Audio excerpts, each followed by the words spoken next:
बात होने वाली है। दर्शकों को बता दें कि सिर्फ कीमत की बात नहीं होगी। सोना हमारी परंपरा से जुड़ा है, हमारी भावनाओं से जुड़ा है और निवेश की रीढ़ है। जी हाँ, जिस तरह से हम देख रहे हैं वैश्विक बाजार में कीमतें नया आयाम छू रही है।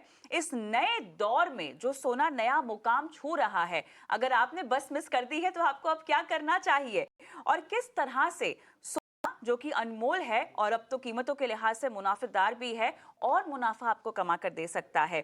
इसी पूरे कॉन्टेक्स्ट में हमने ये गोल्ड महाकुंभ की पेशकश आपके सामने हम लेकर आ रहे हैं और नवनीत सर से मैं जुड़ना चाहूंगी। सर, बहुत बहुत स्वागत है आपका इस गोल्ड महाकुंभ में, आपने समय दिया।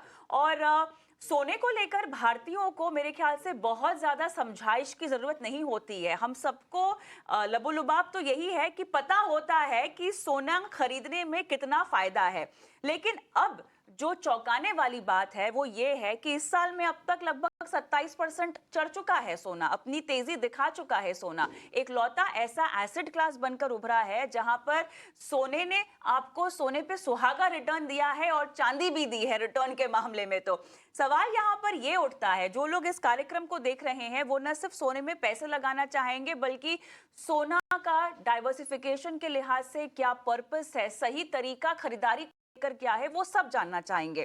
तो सोने के इस गोल्डन रन को लेकर आपका क्या टेक है? पहला सवाल मैं इसी से करना चाहती हूं, क्योंकि जितना कमाल सोने ने दिखाया है किसी ने सोचा नहीं था कि इतने छोटी अवधि में इतना लंबा रन अप दिखा देगा।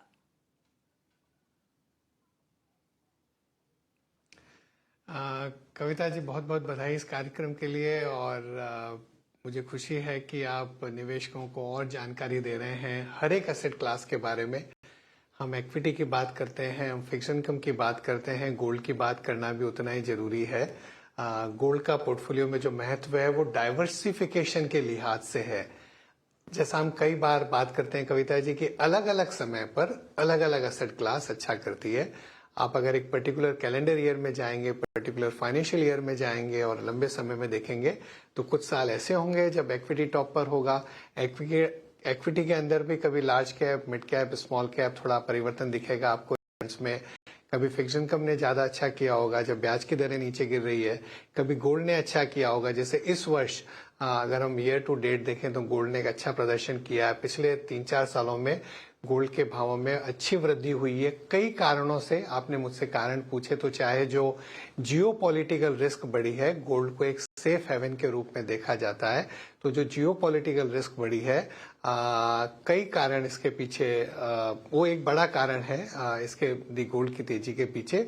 और उसके अलावा भी पिछले कुछ वर्षों में जिस तरह का पूरे विश्व में माहौल है, लोगों को डर लग रहा है कुछ करेंसीज के फ्यूचर के बारे में। अमेरिका में हायर डेट और या जो अमेरिका की कुछ रीसेंट नीतियां रही है तो उनसे लोगों को लगता है कि पता नहीं आगे जाकर कौन सी करेंसी का क्या फ्यूचर है, तो लोग बाग गोल्ड पर अपना बैट लेते हैं। तो हिस्टोरिकल ये देखा गया है इतिहास में कि जब भी एक अनिश्चितता का माहौल बढ़ता है उस समय पर गोल्ड अच्छा प्रदर्शन दिखाता है। सर, जिस तरह से गोल्ड के प्रोडक्ट का फाइनेंशियलाइजेशन हो गया है, gold ETF, fund of funds वगैरह में जिस तरह की दिलचस्पी बढ़ रही है, लेकिन अभी भी एक बड़ा गैप है। अभी भी लोग फिजिकल सोने को बहुत ज्यादा तरजीह देते हैं। उस गैप को कैसे भर सकते हैं? हालांकि आप लोग लगातार अवेयरनेस प्रोग्राम के जरिए लोगों को जागरूक कर रहे हैं, लेकिन अभी भी काफी लंबी दूरी तय करनी है। तो उस गैप को कैसे भरा जा सकता है सर? नहीं, दो बातें हैं। तो अगर हम निवेशकों के रूप में देखें तो पिछले कुछ वर्षों में सेंट्रल बैंक, जो केंद्रीय बैंक हैं विश्व के अलग अलग देशों के, उन्होंने काफी खरीदारी करी है, तो एक कारण रहा है तेजी का।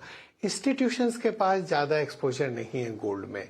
लेकिन अगर हम रिटेल निवेशकों की बात करें तो भारत में तो दूसरे कारणों से वो इसे एक फाइनेंशियल इन्वेस्टमेंट नहीं देखते हैं। दूसरे कारणों से, चाहे हमारी कविता जी ने पहले बात करी थी, हमारी संस्कृति का हिस्सा रहा है, सभ्यता का हिस्सा रहा है। अगर आप पुरानी बातों में जाएंगे तो लोग जैसे सोने की चिड़िया, सोने पे सुहागा, ये तो सोने की चीज है, तो इसको ऐसे देखा गया है एज इफ लाइक मतलब इससे ऊपर और क्या हो सकता है। तो अगर कोई चीज ऐसी कहनी होती कि तो बहुत ही अच्छी है तो ये तो सोने में सुहागा हो गया। इसका मतलब सोना एक स्टैंडर्ड है जिसको हर आदमी व्यक्ति उसमें निवेश करना चाहता है। और भारतीयों की बहुत वर्षों से, सिर्फ पिछले दशकों और पिछली कुछ शताब्दियों से नहीं बल्कि हजारों वर्षों से जब भी भारत में जो भी हमारा ट्रेड सरप्लस होता था, लोग बाग भारत से कई चीजें एक्सपोर्ट करते थे और हमेशा ये चाहते थे कि हमारे को वापस सोना ही मिले। और over a period of time मेरे ख्याल में भारत के जो निवेशक हैं उनके पास गोल्ड में काफी होल्डिंग है, बट वो फिजिकल होल्डिंग है। अब जो पिछले कई वर्षों में म्यूचुअल फंड के जरिए सेबी के मार्गदर्शन से गोल्ड ईटीएफ और बाद में सिल्वर ईटीएफ चालू हो गए, गोल्ड फंड चालू हो गए, तो निवेशकों के लिए आसान बना दिया गया है कि आप गोल्ड निवेश कर सकते हैं, लेकिन उसके लिए आपको ज्वेलरी या कॉइन या और कुछ खरीदने की जरूरत नहीं है और उसके बहुत सारे फायदे हैं। तो इजी बना दिया गया है, सरल बना दिया गया है, सेफ बना दिया गया है और गोल्ड में निवेश करना हर आदमी के लिए एक तरह से बहुत ही सरल हो गया है। मैं उसी पर If you like this video, then like, share and subscribe to ET Now.